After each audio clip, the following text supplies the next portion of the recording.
In the shadowy corridors of Grandshire Palace, where secrets whisper through ancient stone walls and loyalty is measured by silence, one letter held the power to change everything. Captain Marcus Sterling had sworn an oath to protect the royal family with his life. But what happens when protecting them means betraying the very trust that binds a mother to her son? Some secrets are buried so deep that even death cannot silence them. And some choices echo through generations, leaving scars that no crown can heal. This is the story of a letter that was never meant to be found, a guard who faced an impossible choice, and a truth that would shake the very foundations of the monarchy itself. The autumn rain drummed against the leaded windows of Grandshire Palace as Captain Marcus Sterling made his final rounds of the evening. 23 years of faithful service had taught him to notice the smallest details. A displaced vase, an unlocked door, the faint scent of perfume lingering where it shouldn't be. Tonight, something felt different in the East Wing, where Queen Isabella's private quarters had remained sealed since her tragic death 3 months earlier. Marcus paused outside the ornate double doors, his hand instinctively moving to the ceremonial sword at his side. The corridor was empty, lit only by the flickering flames of wall sconces that cast dancing shadows across the burgundy carpet. He had personally overseen the sealing of these rooms after the Queen's funeral, ensuring that everything remained untouched until Prince William came of age to decide what should be preserved and what should be stored away in the palace archives. But tonight, the wax seal on the door was broken.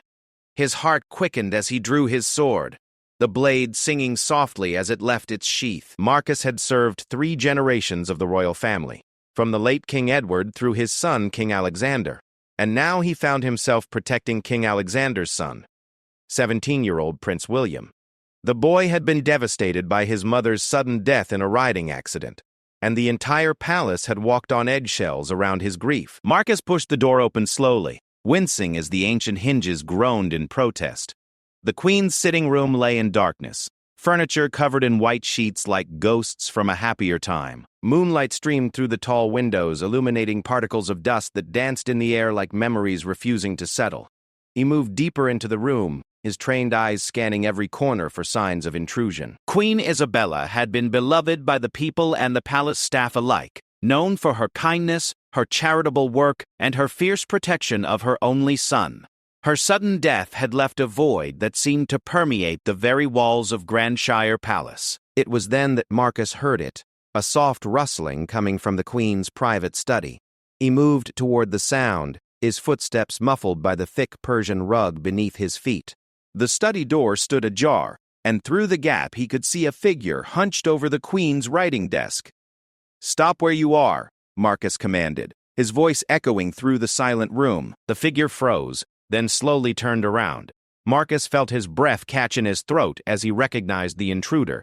It was Thomas Blackwood, the Queen's former private secretary, a man who had been mysteriously dismissed from service just weeks before her death. "Captain Sterling," Thomas said, his voice barely above a whisper. "I can explain." "You can explain to His Majesty in the morning," Marcus replied, keeping his sword trained on the thin, nervous man. "What are you doing here, Thomas?" "These rooms are sealed by royal decree." Thomas's hands trembled as he held up a small, cream-colored envelope. "I came back for this. I had to find it before anyone else did." Marcus stepped closer, his eyes fixed on the letter in Thomas's shaking hands. The envelope bore the Queen's personal seal, a delicate impression of a rose intertwined with the royal crest. "What is that?" "A letter," Thomas replied, his voice cracking with emotion. "The last letter Queen Isabella ever wrote. She gave it to me the night before she died, made me promise to deliver it to Prince William when he turned 18. But then the accident happened and I was dismissed, and I couldn't—" "Give me the letter," Marcus commanded. Thomas clutched the envelope to his chest like a lifeline. "You don't understand, Captain. This letter, it contains things that could destroy the royal family. Things that Queen Isabella wanted her son to know, but only when he was old enough to understand." Marcus felt a chill run down his spine. In all his years of service, he had learned that royal secrets were often more dangerous than any enemy blade. "What kind of things?" "The truth about his father," Thomas whispered. "The truth about why the Queen was so unhappy in her final years. The truth about the real reason she died." The words hung in the air like a death sentence. Marcus had served King Alexander faithfully, had seen the way the king's relationship with his wife had grown cold in recent years. There had been whispers among the staff, rumors of affairs and arguments behind closed doors. But Marcus had always chosen to remain blind to the personal lives of his employers, focusing instead on their physical protection. The Queen's death was an accident, Marcus said firmly. She fell from her horse during her morning ride. The investigation was thorough. Thomas laughed bitterly. Was it? Or was it exactly what someone wanted everyone to believe? Marcus felt his world tilting on its axis. The implication in Thomas's words was clear, and it was treasonous. You're speaking of murder, of regicide. I'm speaking of the truth, Thomas replied, and this letter contains evidence that could prove it. Marcus stared at the envelope in Thomas's hands, weighing his options. His oath was to protect the royal family. But which members of that family deserved his protection? The king, who might be guilty of unspeakable crimes. Or Prince William, who might be living a lie. Show me the letter, Marcus said finally. Thomas hesitated, then carefully opened the envelope and withdrew several pages of Queen Isabella's elegant handwriting. He handed them to Marcus with trembling fingers. Marcus read by the moonlight streaming through the windows, and with each word, his understanding of everything he had believed about the royal family crumbled. Queen Isabella had indeed discovered something terrible in the weeks before her death. Evidence of King Alexander's involvement with a foreign power. Secret agreements that would sell the kingdom's sovereignty for personal gain. But more than that, she had uncovered proof that the king was planning to have her eliminated before she could expose him. The letter detailed Queen Isabella's growing fear, her desperate attempts to gather evidence, and her realization that she was running out of time. She had written to her son because she knew she might not live to tell him in person. The final pages contained specific instructions on where to find the documents that would prove everything. My God, Marcus breathed, the papers trembling in his hands. Now you understand, Thomas said. This letter cannot be allowed to fall into the wrong hands. But Prince William has the right to know the truth about his mother's death. Marcus looked up from the letter, his mind racing. Why didn't you come forward with this before? I tried, Thomas replied. I went to the authorities, but they wouldn't listen. The official investigation was closed within days, and anyone who questioned the findings was quietly dismissed or reassigned. I realized that someone very powerful wanted the truth buried. And you think that someone was the king? I think the king has allies who would do anything to protect him, Thomas said, including silencing anyone who threatens to expose him. Marcus folded the letter carefully, his hands steady despite the turmoil in his mind. 23 years of faithful service had taught him to follow orders without question, but now he was faced with a choice that would define not only his own fate, but the future of the kingdom itself. The prince is just a boy, Marcus said. This knowledge could destroy him. Or it could save him, Thomas countered. How long before his father decides that he's also a threat? How long before Prince William suffers the same fate as his mother? The thought sent ice through Marcus's veins. He had watched Prince William grow from a cheerful child into a thoughtful young man who possessed his mother's compassion and his grandfather's sense of justice. The boy worshipped his father, never suspecting the darkness that might lurk beneath the crown. What are you proposing? Marcus asked. Help me get this letter to Prince William, Thomas said. Let him decide what to do with the truth. Marcus stared at the letter in his hands, feeling the weight of its contents like a physical burden. He thought of his oath, sworn on his knees before the altar of St. Michael's Cathedral when he had first joined the Royal Guard. He had promised to protect the royal family with his life, but he had never imagined that protecting one member might require betraying another. A prince is under constant supervision, Marcus said slowly. His tutors, his attendants, even his friends are all chosen by the king. There's no way to get this to him without someone reporting it. Then we wait, Thomas said. We wait until we find an opportunity. And in the meantime, we pray that Prince William survives long enough to learn the truth. Marcus felt a cold dread settling in his stomach. The palace that had been his home for over 2 decades suddenly felt like a prison. Its familiar corridors transformed into a maze of potential threats and hidden enemies. Every shadow could conceal a spy, every friendly face could mask a betrayer. There's something else, Thomas said quietly. Something I haven't told you. Marcus looked up, dreading what new revelation awaited him. The night Queen Isabella died, she wasn't supposed to be riding alone. Thomas continued. She had arranged to meet someone in the woods beyond the palace grounds, someone who had promised to help her escape with the evidence she had gathered. Who? I don't know. She wouldn't tell me, said it was safer that way, but whoever it was never came forward after her death. Either they were too afraid or they were silenced as well, Marcus finished grimly. The two men stood in the moonlit study, surrounded by the remnants of Queen Isabella's life. Her books, her paintings, her personal belongings that would never again feel the touch of her gentle hands. Marcus found himself wondering how many other secrets these walls had witnessed. How many other conspiracies had been hatched in the seemingly peaceful corridors of Grandshire Palace? We need to be very careful, Marcus said finally. If you're right about the king, then we're all in danger just by having this conversation. Thomas nodded gravely. I've been hiding in the countryside for months, staying with loyal friends who knew the Queen. But I couldn't rest knowing that this letter existed, that Prince William had a right to know the truth about his mother. Where will you go now? I don't know, but I can't stay here. If I'm discovered, Marcus made a decision that would change the course of his life. There's a cottage on the edge of the royal forest, about 2 miles from the main road. It's used by the groundskeepers during hunting season, but it's empty now. You can hide there while we figure out our next move. You're willing to help me? Marcus looked down at the letter one more time, thinking of Queen Isabella's gentle smile and Prince William's trusting eyes. I swore an oath to protect the royal family, all of them, including their right to know the truth. As the two men prepared to leave the Queen's study, Marcus carefully sealed the letter in his jacket pocket, feeling its presence like a burning coal against his chest. Outside, the rain continued to fall, washing the palace walls clean while secrets festered in the shadows within. Neither man noticed the figure watching from the corridor, a shadow among shadows who had heard every word of their treasonous conversation. By morning, their conspiracy would be known to those who served the crown's darker interests, and the hunt for Queen Isabella's final secret would begin in earnest. The Game of Thrones was about to become far more dangerous than either Marcus or Thomas could imagine. Part 2 dawn broke gray and cold over Grandshire Palace, but Captain Marcus Stirling had not slept.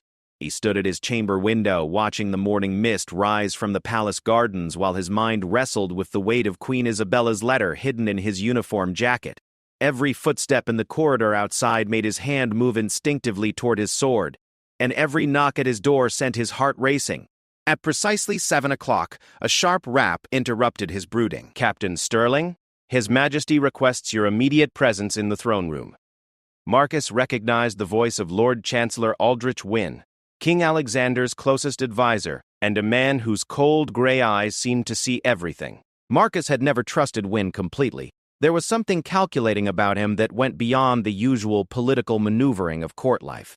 I'll be there shortly, Marcus called back, his voice steady despite the alarm bells ringing in his head. As he dressed in his formal uniform, Marcus's mind raced through possible explanations for the summons. Had someone seen him with Thomas last night? Had the broken seal on the Queen's chambers been discovered? Or was this simply routine business, the kind of mundane administrative meeting that filled a captain's days? The throne room was one of the most magnificent spaces in Grandshire Palace, with soaring ceilings painted with scenes of royal victory and walls lined with portraits of kings and queens stretching back 500 years. This morning, however, the grandeur felt oppressive, like a beautiful trap waiting to spring. King Alexander sat upon the ancient throne of carved oak and gold, his dark hair showing more silver than Marcus remembered. At 45, the king was still a commanding figure, but there was a hardness in his features that had not been there during the early years of his reign. Standing beside the throne was Lord Chancellor Wynne, his pale hands clasped behind his back, and his thin lips curved in what might have been a smile. Your Majesty, Marcus said, dropping to one knee in the traditional salute. Rise, Captain, the king commanded. We have urgent matters to discuss. Marcus stood, keeping his face carefully neutral. How may I serve your Majesty? It seems we have had an intruder in the palace, King Alexander said, his voice carrying a dangerous edge. Someone broke into the sealed chambers of my late queen. The wax seal was found broken this morning during routine inspections.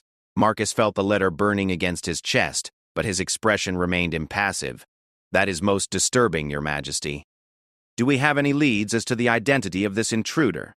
Lord Chancellor Wynne stepped forward. We do, actually. One of the night guards reported seeing a figure matching the description of Thomas Blackwood near the East Wing around midnight. You remember Thomas, don't you, Captain? The Queen's former secretary who was dismissed for inappropriate behavior. Marcus's blood ran cold, but he nodded calmly. I remember him. A nervous man, as I recall. Seemed devoted to Her Majesty, perhaps to an unhealthy degree. Indeed, the king said, which is why his unauthorized presence in the palace is so concerning. We believe he may be attempting to steal personal items belonging to the late queen, perhaps to sell to scandal sheets or foreign agents. The accusation was cleverly crafted, Marcus realized. If Thomas were caught with the letter, it would be easy to dismiss him as a petty thief or a disturbed former employee, rather than someone carrying explosive evidence about the Queen's death. Have you seen anything unusual during your rounds, Captain? Lord Chancellor Wynne asked, his gray eyes fixed on Marcus's face. Any signs of forced entry or suspicious activity? Nothing out of the ordinary, Marcus lied smoothly. But I will increase security around the sealed chambers and review the guard rotations to ensure better coverage. King Alexander leaned forward slightly. That won't be necessary, Captain. We have decided to assign this matter to a special investigative team led by Sir Edmund Blackthorne. Marcus suppressed a grimace. Sir Edmund was known throughout the palace as the king's enforcer, a man who handled the crown's most sensitive and often brutal business. If Sir Edmund was involved, then King Alexander was taking this breach very seriously indeed. We want you to assist Sir Edmund in his investigation, the king continued. Your knowledge of palace security will be invaluable in tracking down this intruder. Of course, Your Majesty, Marcus replied, though inwardly he was calculating how this development would complicate his plans. Working with Sir Edmund would make it nearly impossible to protect Thomas or deliver the Queen's letter to Prince William. There is one more thing, Lord Chancellor Wynne said softly.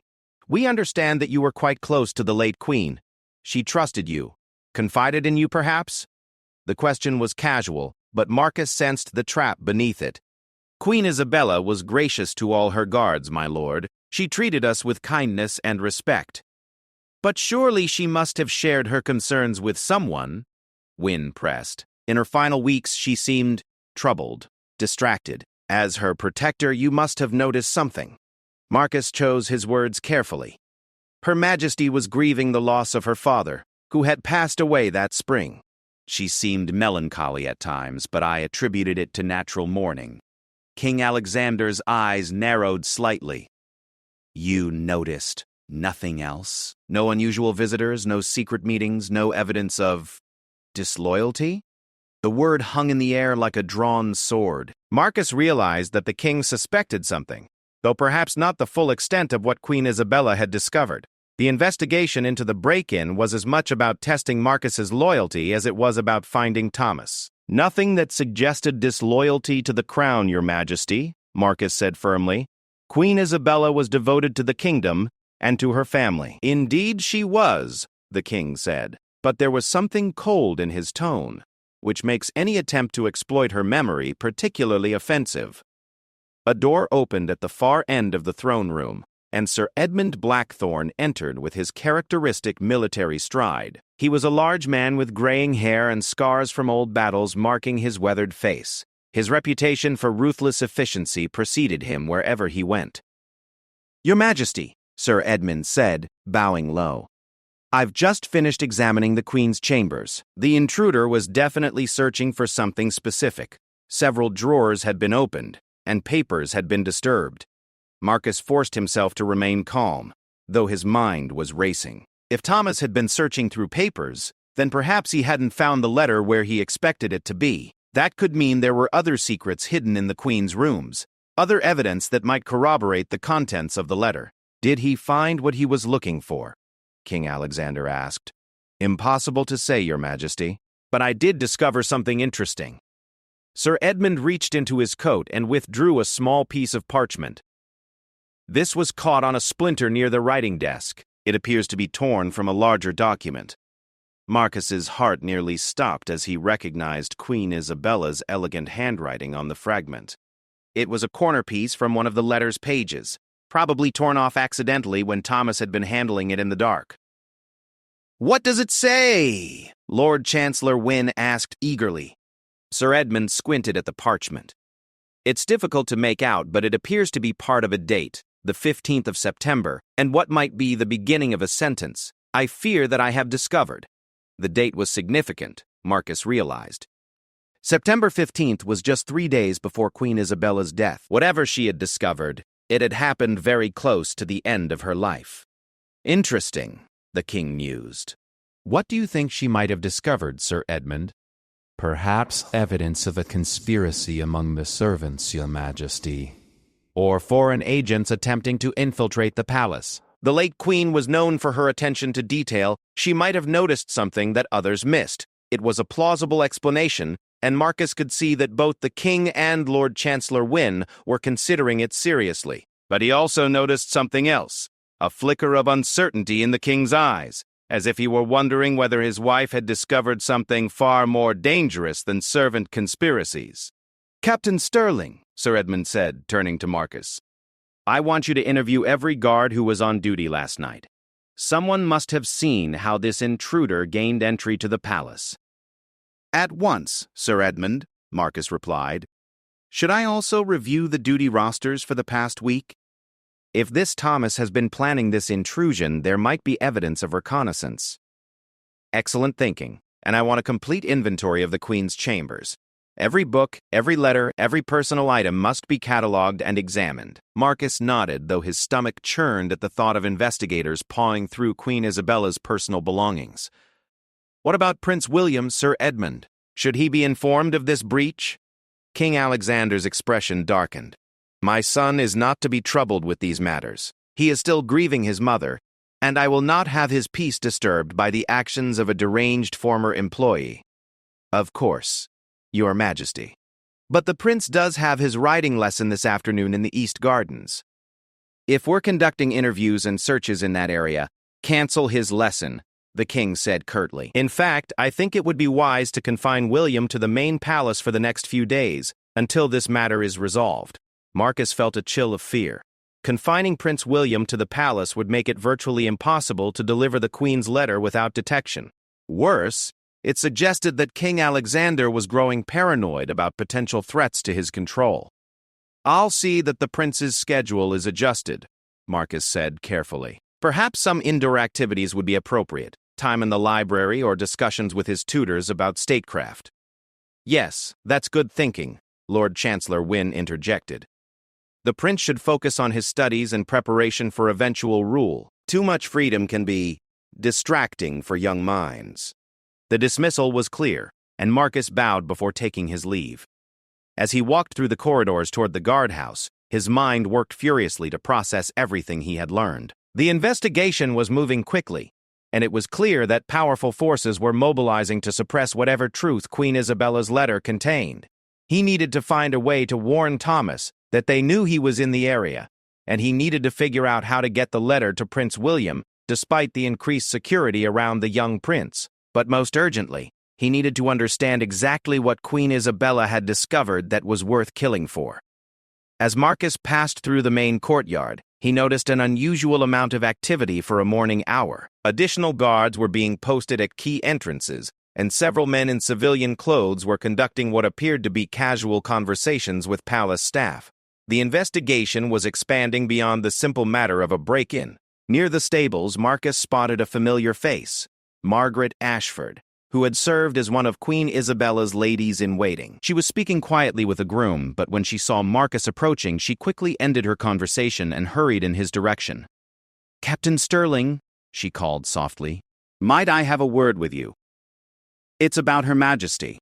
Marcus glanced around to ensure they were not being observed, then nodded toward a secluded alcove near the chapel. Margaret was a woman in her 50s, who had served the royal family faithfully for over 20 years, and her devotion to Queen Isabella had been absolute.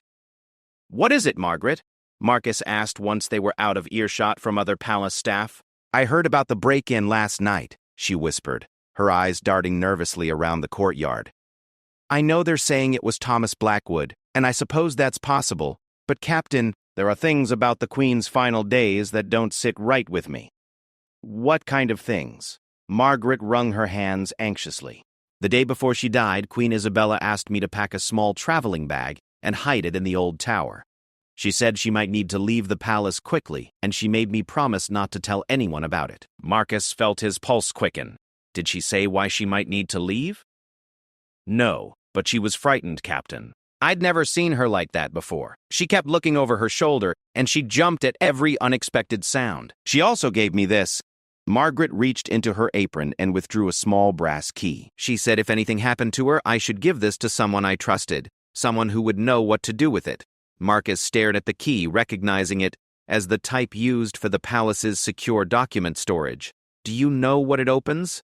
I have my suspicions, Margaret said quietly. There's a private vault in the old tower, one that Queen Isabella used for her most personal correspondence. She told me once that she kept her mother's letters there, along with other family documents. Has anyone else asked you about this key? Not yet, but I'm sure they will. Sir Edmund's men are questioning all of the Queen's personal staff this afternoon. Margaret pressed the key into Marcus's palm. I think you should have this, Captain. You were always good to Her Majesty, and she trusted you. Marcus closed his fingers around the key, feeling its weight like a physical burden. Another secret, another piece of evidence that could either save Prince William or destroy them all. Thank you, Margaret. You did the right thing. I hope so, she whispered. I loved Queen Isabella like she was my own daughter. If someone hurt her, if someone killed her, her voice trailed off, but her meaning was clear. As Margaret hurried away, Marcus remained in the alcove, staring at the key in his hand. The pieces of Queen Isabella's final mystery were slowly coming together, but each new revelation made the situation more dangerous. He now had the Queen's letter, which contained accusations and instructions, and a key that might unlock additional evidence stored in a secret vault. But he also had Sir Edmund Blackthorne breathing down his neck, a paranoid king who was growing suspicious of everyone around him, and a young prince who was being systematically isolated from anyone who might tell him the truth about his mother's death. Marcus pocketed the key and began walking toward the guardhouse, his mind already formulating a plan. If he was going to save Prince William and honor Queen Isabella's memory, he would need to move quickly and carefully. The investigation was closing in, and time was running out. As he reached the guardhouse, a young page approached him with a sealed message. Captain Sterling? This just arrived for you, sir. The messenger said it was urgent. Marcus broke the seal and read the brief note, his blood running cold as he recognized the handwriting. They know about the cottage. I've had to move again. Meet me at the old mill at sunset if you can. If not, I'll try to reach the prince myself. T.T. Marcus quickly burned the note, watching as Thomas's desperate words turned to ash. The net was closing around them, and soon there would be nowhere left to run. Part 3. The old mill sat abandoned on the banks of the River Kendrick, about 3 miles downstream from Grandshire Palace. Marcus Sterling approached it cautiously in the fading light of dusk, every shadow potentially concealing an enemy. He had managed to slip away from the palace during the evening meal, using his authority as captain to arrange his own patrol schedule, but he knew his absence would be noticed if he stayed away too long. Thomas Blackwood emerged from the mill's darker recesses like a ghost, his clothes muddy and his face gaunt from days of hiding in the wilderness. The former secretary had always been a slight man, but now he looked positively skeletal, as if the weight of his secrets was consuming him from within. Thank God you came, Thomas whispered, glancing nervously at the tree line. They found the cottage this morning. I barely escaped through the back window when I heard the dogs. Dogs? Marcus asked grimly. Sir Edmund is using hunting hounds now? Bloodhounds. They're tracking my scent through the forest like I'm some kind of wild animal. Thomas shuddered. I've been moving constantly for 2 days, sleeping in hollow trees and drinking from streams. I can't keep this up much longer, Marcus. Marcus studied his companion's haggard appearance and felt a stab of guilt. By choosing to help Thomas, he had essentially signed the man's death warrant. Sir Edmund's investigations were notoriously thorough, and he had resources that far exceeded anything 2 desperate men could muster. We need to end this, Marcus said quietly. One way or another, we need to get that letter to Prince William before they catch you. I've been thinking about that, Thomas replied. There might be a way, but it's risky. Tomorrow is the feast of St. Michael. The prince always attends morning mass in the royal chapel, and afterward he visits his mother's tomb in the cathedral crypt. Marcus nodded. The feast of St. Michael was one of Prince William's few remaining public appearances since his mother's death. The young prince had insisted on maintaining this particular tradition because Queen Isabella had been especially devoted to St. Michael, considering him the protector of royal bloodlines. The crypt is heavily guarded, Marcus pointed out. At least 6 men, and they'll all be on high alert after yesterday's security breach. But you'll be there too, won't you? As captain of the guard? Yes, but I can't simply walk up to the prince and hand him a letter. There are too many eyes watching, too many ears listening. Thomas reached into his ragged coat and withdrew something that made Marcus's breath catch. Queen Isabella's personal prayer book, bound in soft blue leather with silver clasps. I found this in her study when I was looking for the letter. Look at the bookmark. Marcus examined the prayer book and saw that a piece of parchment had been inserted to mark a particular page. When he opened to that page, he found a passage about truth and justice highlighted in the Queen's own hand. And written in the margin were the words, "For my beloved William.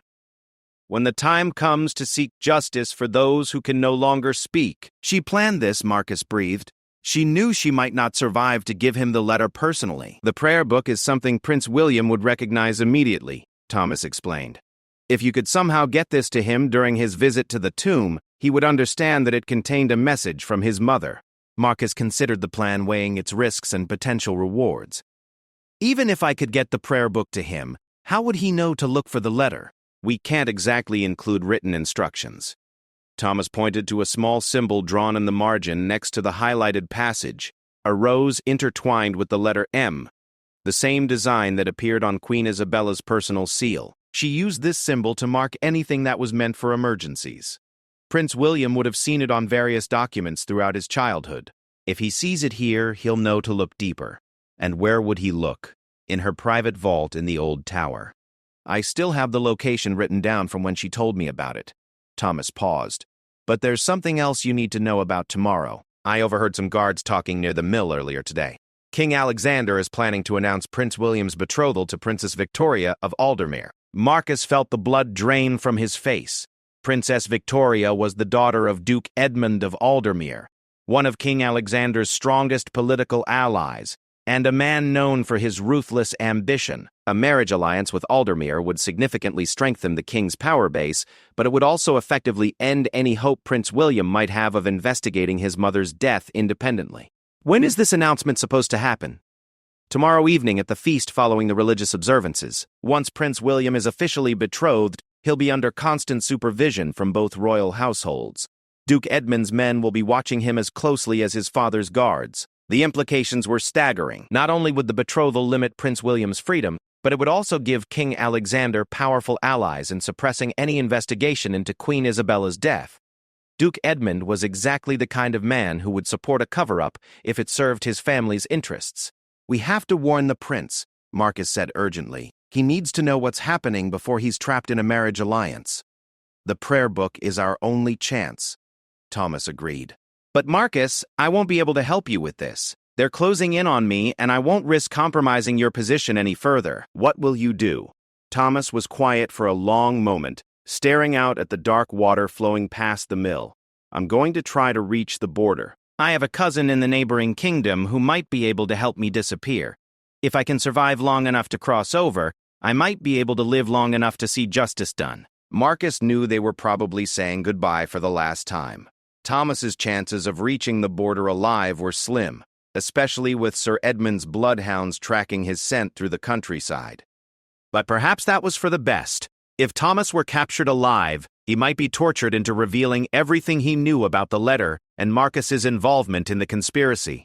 Before you go, Marcus said, I need to ask you something. In Queen Isabella's letter, she mentioned specific documents that would prove King Alexander's treasonous activities. Do you know where those documents are hidden? Some of them are in the private vault that the prayer book will lead Prince William to, Thomas replied. But there are others, more dangerous ones, hidden in a place that only the Queen knew about. She was very careful about that. She said if anything happened to her, the most important evidence would still be safe. Do you have any idea where that might be? Thomas shook his head. She never told me, and I never asked. Queen Isabella was protecting me as much as herself by keeping that secret. As if summoned by their conversation, the distant baying of hounds echoed through the forest, still far away but clearly moving in their direction. Thomas's face went white with fear.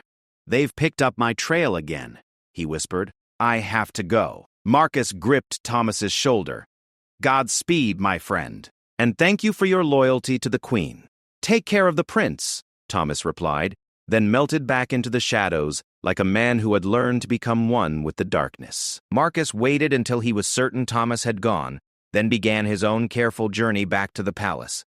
The prayer book felt heavy in his coat pocket, weighted with the responsibility of a dying queen's final wishes and a young prince's uncertain future. The return trip to Grandshire Palace took him through the royal forest where ancient oak trees created a canopy so thick that even moonlight struggled to penetrate the darkness. Marcus knew these paths by heart from years of patrol, but tonight every rustling leaf and snapping twig made him jump. Sir Edmund's search parties could be anywhere, and if they discovered him this far from the palace without a good explanation, it would raise questions he couldn't answer. As he approached the palace walls, Marcus could see unusual activity in the courtyard. Torches burned brightly around the main entrance, and at least a dozen guards were posted at intervals along the perimeter.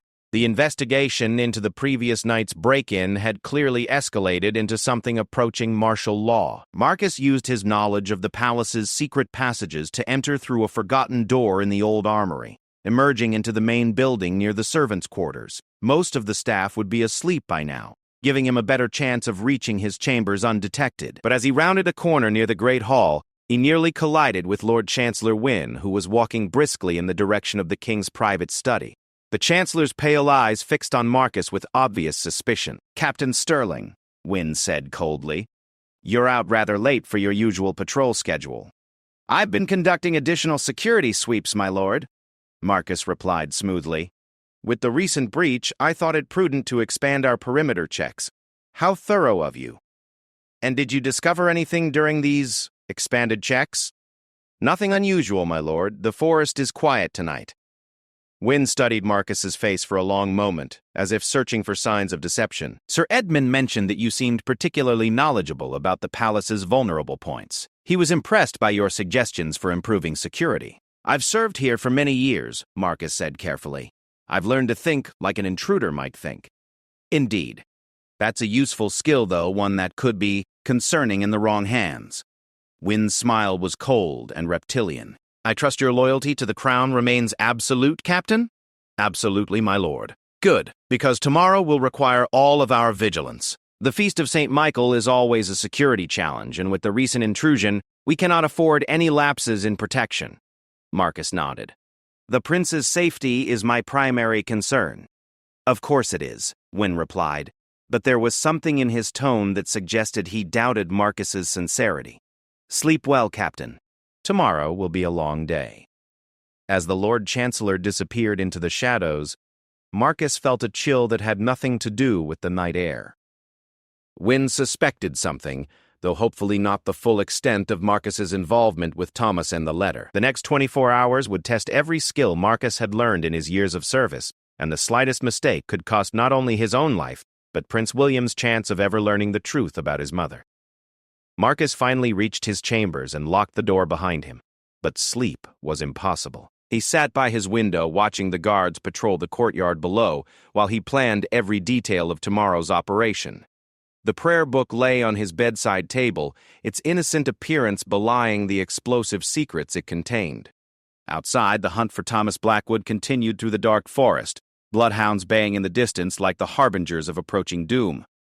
Marcus whispered a prayer for his friend's safe passage to the border, knowing that by tomorrow night their conspiracy would either succeed in freeing Prince William from his father's web of lies, or it would destroy them all. The Feast of St. Michael would indeed be a day of reckoning, though perhaps not in the way Lord Chancellor Wynne intended. Part 4. The bells of St. Michael's Cathedral rang out across Grandshire Palace as dawn broke on the feast day, their bronze voices calling the faithful to morning prayer. Captain Marcus Sterling stood in full ceremonial dress uniform outside the royal chapel, watching as the last preparations were made for Prince William's attendance at Mass. Every button on his jacket gleamed, every crease was perfectly pressed, but beneath the formal perfection, his heart hammered against his ribs like a caged bird. Queen Isabella's prayer book rested in a specially designed pocket sewn inside his uniform coat, positioned where it would be invisible to observers but easily accessible when the moment came. Marcus had spent the sleepless hours before dawn creating the hidden compartment, working by candlelight with needle and thread to ensure the book's concealment was perfect. Prince William emerged from the palace's main entrance at precisely 8 o'clock, flanked by 6 guards and followed by a procession of court officials, including Lord Chancellor Wynne. At 17, the prince was tall for his age, with his mother's gentle brown eyes and his father's strong jaw. This morning, however, those gentle eyes held a sadness that had become permanent since Queen Isabella's death 3 months ago. "Good morning, Captain Sterling," Prince William said as he approached the chapel steps. "I trust all security arrangements are in order?" "Yes, Your Highness," Marcus replied, bowing respectfully. "The cathedral has been thoroughly inspected, and we have additional guards posted at all entrances." The prince nodded absently, his mind clearly elsewhere. Marcus could see the weight of grief still pressing down on the young man's shoulders, and he felt a stab of guilt for what he was about to do. The letter and its revelations would shatter Prince William's world, but Marcus had convinced himself that the truth, however painful, was preferable to a life built on lies. The Mass proceeded with solemn dignity, the ancient Latin words echoing through the cathedral's vaulted ceiling while morning light streamed through stained glass windows depicting scenes from St. Michael's battles against the forces of darkness. Marcus found the imagery grimly appropriate. He felt very much like a soldier preparing for war against enemies who commanded superior forces. Throughout the service, Marcus kept watch for any sign that Sir Edmund's investigation had uncovered his involvement with Thomas Blackwood, but the other guards seemed focused on their duties, and even Lord Chancellor Wynne appeared to be genuinely absorbed in the religious observance. Perhaps their secret was still safe, at least for now. After the Mass concluded, the royal procession moved to the cathedral crypt, where Queen Isabella's tomb lay in state. The crypt was an ancient space carved from living rock, its walls lined with the marble sarcophagi of kings and queens dating back 5 centuries. Queen Isabella's tomb was the newest addition, a masterpiece of white marble carved with roses and angels that seemed to glow in the flickering candlelight.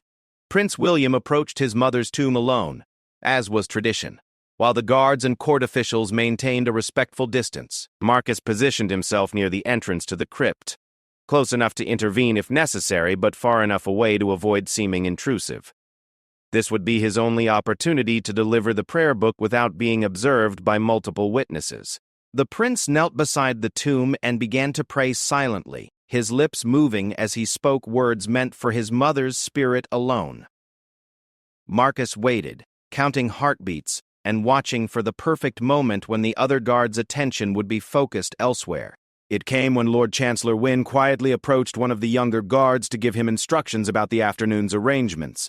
In that instant, when eyes were turned away from the prince, Marcus moved with the fluid grace of a man trained in the arts of stealth and combat. He crossed the crypt in 3 silent steps and knelt beside Prince William, ostensibly joining him in prayer. Without speaking, Marcus slipped the prayer book from his hidden pocket and placed it carefully on the marble ledge of the tomb, positioning it so that it would appear to be one of the religious texts traditionally left as offerings. Prince William noticed the movement and turned slightly, his eyes widening as he recognized his mother's personal prayer book.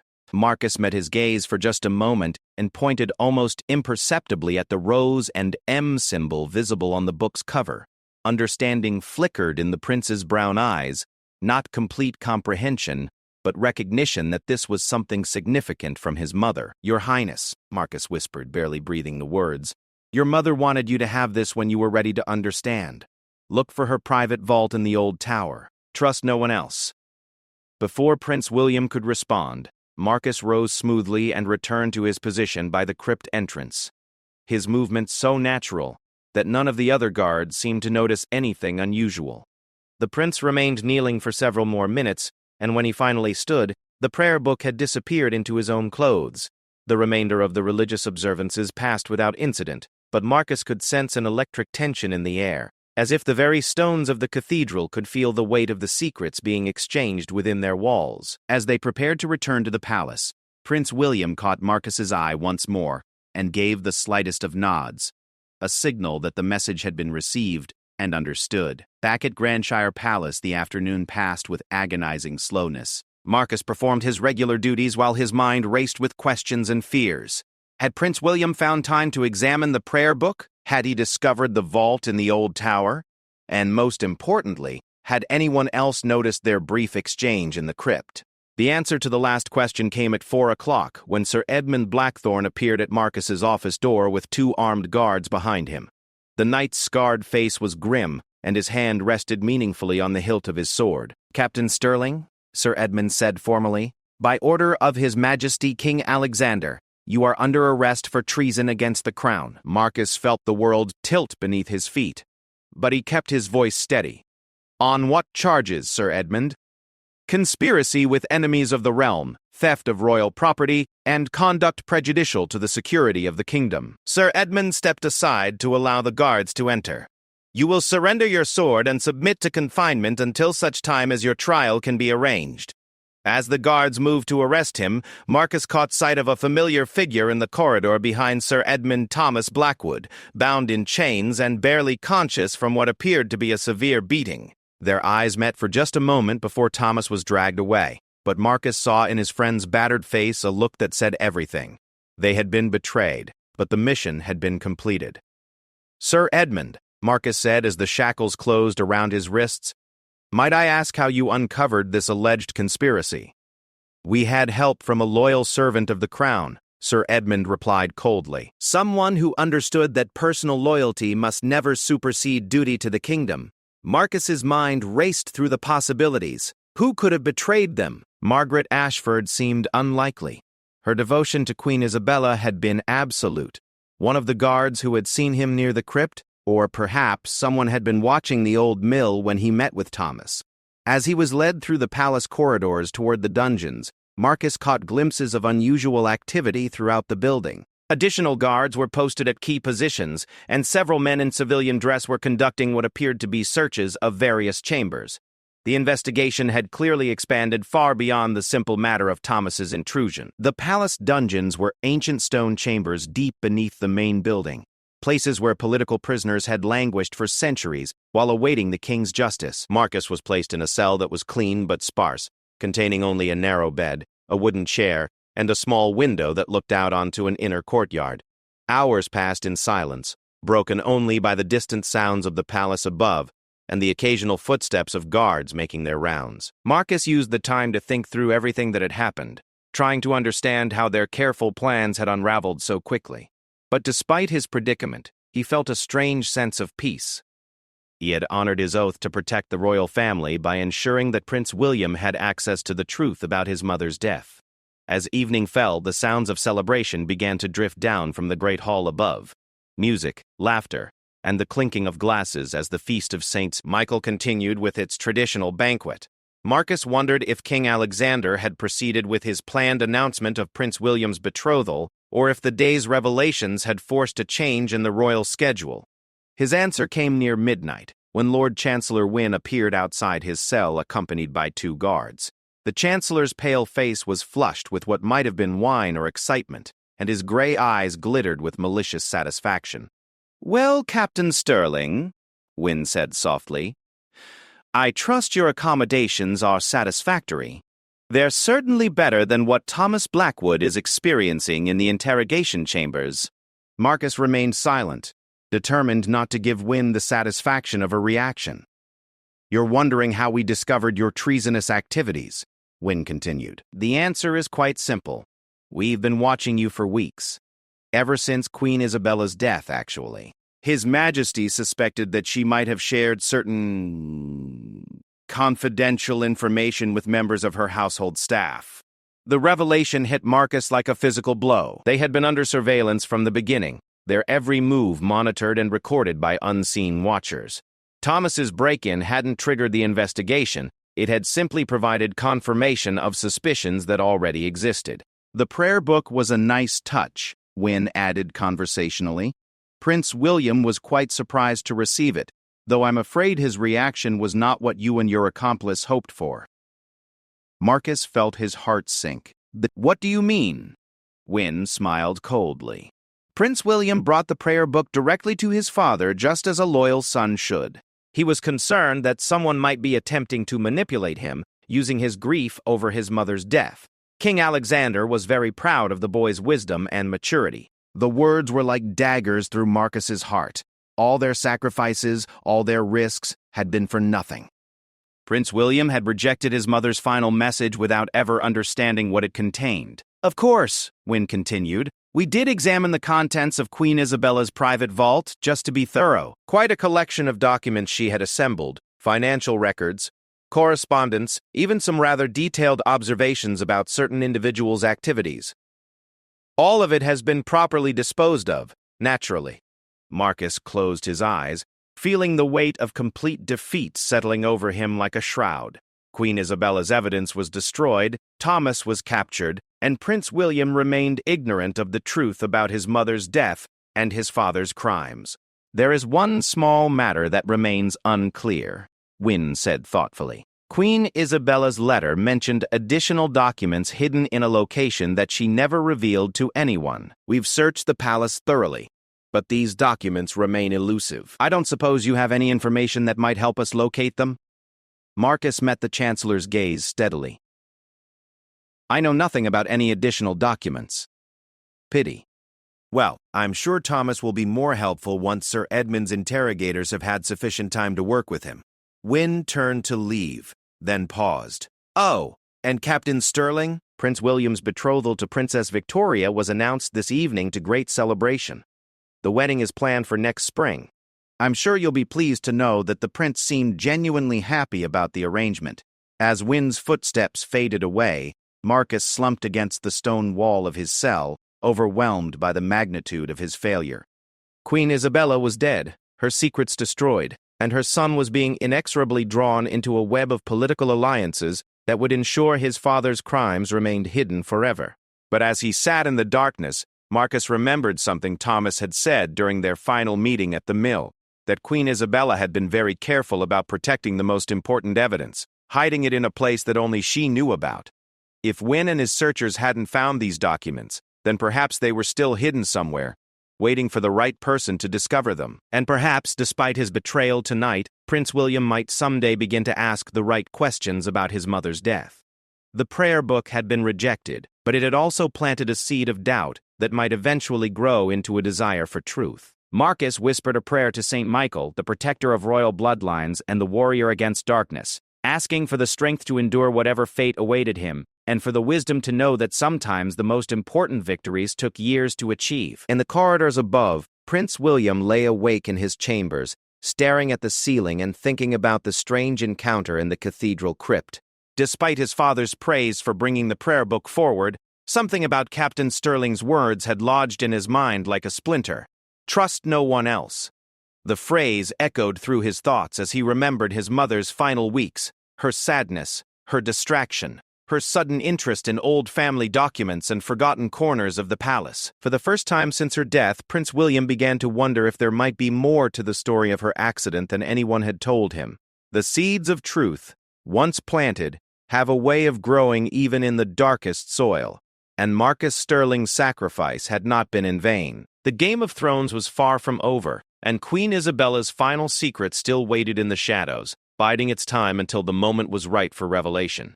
Justice, like truth, sometimes moves slowly, but it moves with the inexorable force of destiny itself.